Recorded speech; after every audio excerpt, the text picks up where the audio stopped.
In this video, I'm going to show you how to filter and sort your data within a Google Sheet.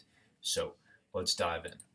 If you look at the information I have here, it is a list of URLs that are ranking for the keyword best men's Henley.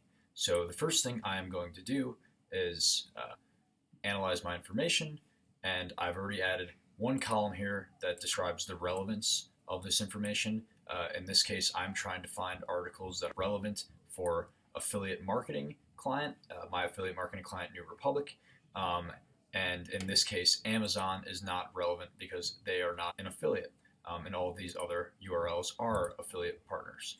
So I'm going to go and I'm going to do 1, 2, 3, 4, and I'm going to grab this and bring it all the way down so that I can reference back to that later.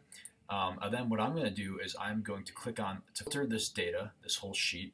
I have already I've froze this first row. I go in view, freeze one row. Then I'm going to click on this top corner button here, and I'm going to go here and click create a filter. Now, what I can do is I can filter this entire sheet by which one has the most traffic. And this is super helpful because now I can find which URLs here have the most traffic and prioritize which ones I reach out to accordingly.